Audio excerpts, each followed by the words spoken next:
I'm loving how the tapestry keeps being added onto with the intro, like when we had the locations added in the main show's intro. It's just so sexy. So let's talk about episode 5 of House of the Dragon season 2, The Regent. First, let's talk King's Landing. The small folk talking in the background, "Mark my words, this is a black omen," sounded like dubbed in dialogue for NPCs in an MMORPG. It just sort of took me out of it. It just felt like the most generic dialogue, and even how it sounded, I was like, did you guys steal some audio from a video game? Also, does anyone love that Maylays is said to be beloved by the small folk? You know, the dragon that straight up massacred hundreds, maybe thousands of them like 2 weeks ago. Seriously, go back and watch that scene. Maylays is intentionally swinging its tail around and crushing small folk. Shit was dark. But I do get the fear the dragons are these godly beings and what set the Valyrians apart, or the dragon lords of the Valyrians. If they can be killed, are the Targaryens really that special? Jaehaerys created the doctrine of exceptionalism that spelled out while Targaryens weren't gods, they were above men, so they were right in the middle. Well, with dragon killing weapons mounted at King's Landing, are they? If a man can kill their dragons, are they really that special? Rhaenyra getting commoners to ride dragons, as was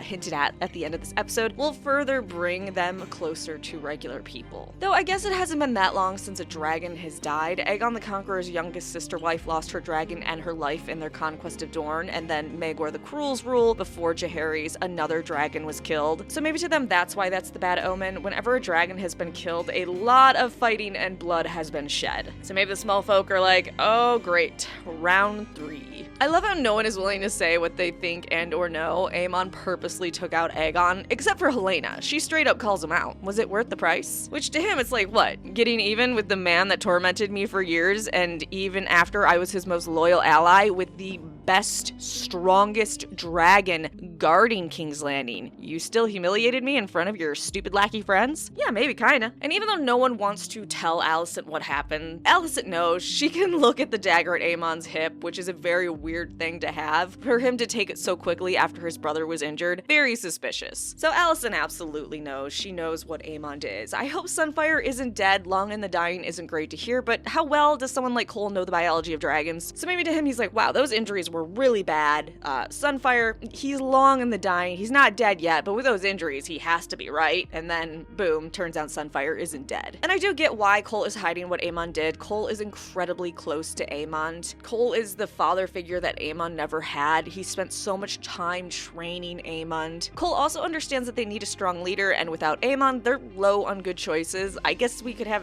Daeron, but according to changed lore from the show, he hasn't been in King's Landing at all. Now, what is Alicent so upset with not being the regent? A big part of Aegon sitting the throne, besides the claim Viserys changed his mind last minute, was that a woman cannot rule, but a man must. That the Council of 101, the Great Council, ruled, hey, no, that's not. We don't go through women to pass on the title. We go through men. So if Alicent is the regent, when there is a perfectly suitable male heir, that goes against that. I understand she fears her little war criminal psychopath son having that much power, but you reap what you sow. Hey, Alicent, remember how you said that Aegon could torment Aemon? Just that he couldn't do it in front of Rhaenyra's kids? How's that working out for you? Cole turning on his slam piece is just amazing. Guess he finally got to be the one to pump and dump, which I guess good on him. Aemon not allowing people to leave King's Landing is going to cause some massive riots. People are starving due to the blockade, so, you know, let's trap them in. That's a great plan. I understand that he fears it being spread throughout the Seven Kingdoms, the unrest that's in King's Landing, but you're gonna have all these other problems. Love that he made a point of cutting down the rat catchers. I feel like the rat catchers have had more screen time and plot than Baela and Rhaena combined. It's kind of funny sad. Let's shift to Rhaenyra and her crew. First, I feel like Rhaenyra's scenes mostly are just, I'm a woman and people won't listen to me. Wah.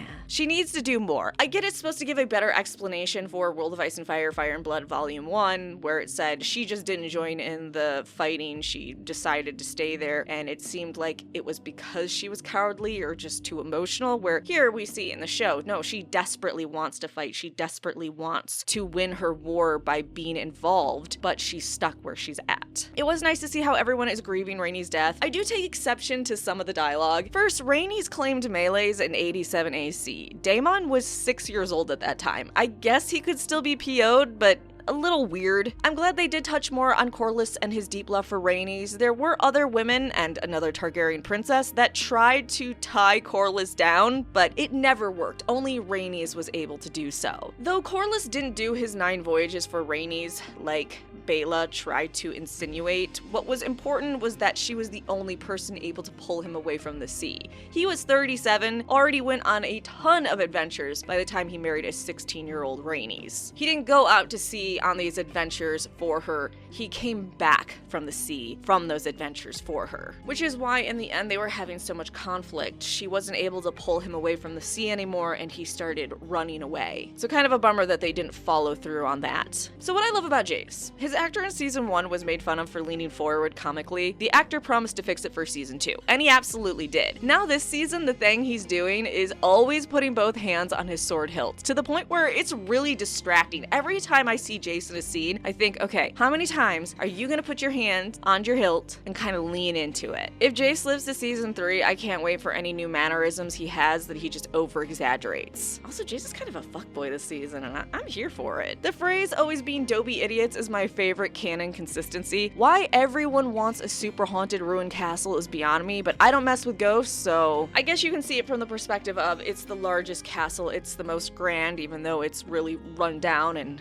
got the crap burned out of it. So of course the phrase with their fragile ego, they want that as a symbol of how important they are. Speaking of Harrenhal, Daemon's storyline is just straight wacky. Shame they made the Brackens look noble, which we absolutely know in reality they weren't whatsoever. I mean, yeah, it was pretty badass watching Lord Bracken say they'd rather burn than kneel and him riding away with Caraxes in the background, I'll give you that. But the Blackwoods are still way, way better. I did not think they'd be so eager to die was comical out of Daemon's mouth. I guess Daemon is a demented, chaotic little jokester. He pranked the hell out of his wife with that large rock. I love the mirror of Daemon saying that there are things the crown cannot be seen doing to Lord Blackwood, and then Rhaenyra saying the same to Mysaria. Those two really are two sides of a coin, and I'm hoping that they have a reunion soon. Super thrilled we got to see Daemon eating out his mom, which it makes sense he might not have recognized her at first given she died when he was 3, Viserys was 7. Imagine your 3-year-old being your favorite child over the 7-year-old. I guess Alyssa was a wild child, so maybe she gravitated more towards Daemon because he was also a wild child. Viserys was probably very prim and proper and all in his books, and she liked Daemon's attitude a little bit better. Still, this is more likely just visions from Daemon's insecurities, and of course he believes he was the favorite and should have sat the throne, so that's the hallucinations he's going to have. Daemon revealing that he wants to usurp Rhaenyra's throne makes sense given their last argument and him feeling truly broken by someone for the first time. Now Ryan Condal, stop being a coward and give us Nettles. Oh, speaking of Nettles,